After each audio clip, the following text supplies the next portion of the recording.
Hello বন্ধুরা, কেমন আছো সবাই? তো সবাই মিলে রেডি হয়ে বেরিয়ে পড়লাম টাকিমারি ভাবনী দেবীর মন্দিরে।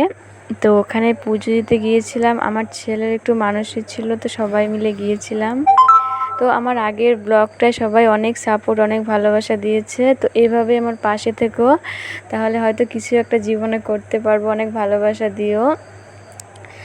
তো এটা আমার বড় ননাস ননন, তো সবাই মিলে গিয়েছিলাম পূজা দিতে। তো এইটা সেই গাছ, একটা গাছে দুইটা গাছ থেকে একটা গাছ উপরে জয়েন হয়ে গেছে। তো এটা হচ্ছে গুরুদেব, একটু আশীর্বাদ নিয়ে নিলাম। আমার পরে আমার ভাগ্নিও নিয়ে নিল, দিদি, সবাই মিলে আশীর্বাদ নিয়ে তারপরে আমরা হাত মুখ ধুয়ে মন্দিরের দিকে গিয়েছিলাম। তো ওই গাছটা আরেকবার একটু দেখিয়ে দিলাম। এটা আমার শাশুড়ি মা ও আমার ছেলে। তো কেমন লাগছে একটু কমেন্ট করে জানাবে আমার শাশুড়ি মাকে। তো তারপরে আমরা মন্দিরে যাচ্ছি। এটাও আমার ননন একটা, এটা আমার বড় ননন। তারপরে এটা আমার ছোট ননন, দেখো ভিডিও করছে, এটা যাচ্ছে। তো তারপরে আমরা মন্দিরের ভিতরে গেছিলাম। জানো, মন্দিরের ভিতরে গেলে এত শান্তি লাগে, মনে করো থেকেই যাই, ওইখানে আসতে ইচ্ছা করে না, এত ভালো লাগে। চারিদিকে সব ঠাকুরগুলো সাজানো।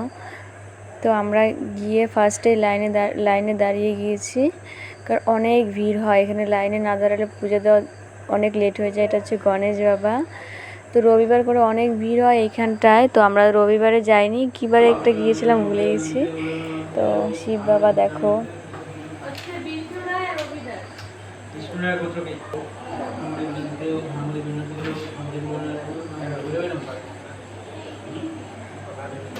তো ব্রাহ্মণ পুজো করাচ্ছে, আমার ছেলেকে আবার আশীর্বাদ করে দিল। তারপরে একে একে সবাই পূজা করলো। তো আমি ভিতরে যে একটু মায়ের আশীর্বাদ নিলাম, যাতে আমার ছেলেটা খুব ভালো থাকে, সবাই খুব ভালো থাকে, তোমরাও অনেক ভালো থাকো। এভাবেই যাচ্ছে। জানো, এখানে অনেক লোক হয়। কে কে আসছো এই মন্দিরে একটু কমেন্ট করে জানাবে। তো আমার শাশুড়ি মা একটু আশীর্বাদ নিয়ে নিল। তো এখানে শিব বাবার কাছে যাই, একটু আশীর্বাদ নিয়ে নিলাম। তারপরে নিচে অনেক ঠাকুর আছে, জানো, পাতাল পুরি না কি বলে জানি না, কিছু একটা বলে হয়তো। তো ওখানে গিয়ে একটু সতী মায়ের পায়ের থেকে সিঁদুর পরে নিলাম। সিঁদুর পরে আবার সিঁদুর একটু বাড়ির জন্য নিয়ে আসছি। এটা পরা নাকি ভালো, সতীদের নাকি মঙ্গল হয়, স্বামীদের মঙ্গল হয়।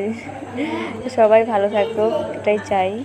সব স্বামীরাই ভালো থাকুক, সব স্ত্রীরা এটাই চায় যে স্বামীদের যাতে ভালো হয়, স্ত্রীরা সেটা করার চেষ্টাই করে। তো এখান থেকে আমরা সিঁদুর টিঁদুর নেওয়ার পরে আমার ছেলে যেন এত কান্না করছে, গরম, ওদিকে এদিকে লোকজন দেখলে আরও বেশি হাল্লা করে। তো তারপরে আমি সবাইকে একটু ধূপকাঠি দিয়ে, এটা গোপু সোনা, ধূপকাঠি দিয়ে সবাইকে একটু ইসে করে বরণ করে নিচ্ছি। লোকনাথ বাবাকে একটু ইসে করে ফুল দিয়ে প্রণাম করে নিলাম। এটা হচ্ছে দুর্গা মা। তারপরে সব ঠাকুরকে একটু একটু করে আমার সোনাও আমার সঙ্গে ইসে করে দিচ্ছে, ধূপকাঠি ইসে করে বালিয়ে দিচ্ছে। তারপরে যেন এখানে একটা ছোট্ট গোপু সোনা ছিল, খুব সুন্দর। তো আমার ননন ও আমার ছেলেও ফুল দিয়ে গোপু সোনাকে আদর করছে। তারপরে আমার ননন কোলে নিল, তারপর আমিও একটু নিলাম। সবাই একে একে, আমার শাশুড়ি মা, আমার ননাস সবাই কোলে নিয়েছে। এত ভালো লাগছিল বলার মতো না, অনেক শান্তি। ওই মন্দিরে গেলে আসতে ইচ্ছা করে না, এত ভালো লাগে। কে কে গিয়েছো একটু কমেন্টে জানাবে। গোপু সোনা খুব এত ভালো লাগছিল, ছাড়তে ইচ্ছা করছিল না। তারপরে সব জায়গায় ধূপকাঠি দেখিয়ে প্রণাম টনাম করে সবার আশীর্বাদ নিয়ে, দেখো অনেক ঠাকুর এইখানে, অনেক, মন্দিরটাও অনেক বড়, দেখে শেষ করতে পারবো না। তারপরে পাশে একটা অন্নপূর্ণার মন্দির ছিল, ওখানে লাস্টে গিয়েছিলাম সবাই মিলে, আমি, আমার ননা সবাই মিলে গিয়েছিলাম। তো দেখো, আর ওইদিকে আমার সোনা হাঁটবে বলে কান্না করছে। তো ওকে নিয়ে আমি হাঁটতেছিলাম। তারপরে বেরিয়ে পড়লাম। এত গরম ছিল সেদিন, যাও না। তারপর সবার জন্য আইসক্রিম কিনে আনছে আমার ননন। তো খাচ্ছিলাম সবাই মিলে, এত গরম বলার মতো না, পুরো গরমে সবাই ঘামে সিদ্ধ হয়ে গিয়েছিল। আমার ছেলেও খাবে, এত গরম লেগেছে তার। তারপরে আইসক্রিম কিনে আমরা বেরিয়ে পড়লাম। ভাই গরমে কি করব, রাস্তা দিয়ে আম গাছ ছিল, আম পেড়ে নিছি। এই যে গাইস, তোমরা খাবে? এত গরমের মধ্যে টক টক টক টক আম লবণ দিয়ে খাইতে যা টেস্টি গদি, বলো কেমন স্বাদ? টেস্টি টেস্টি আম।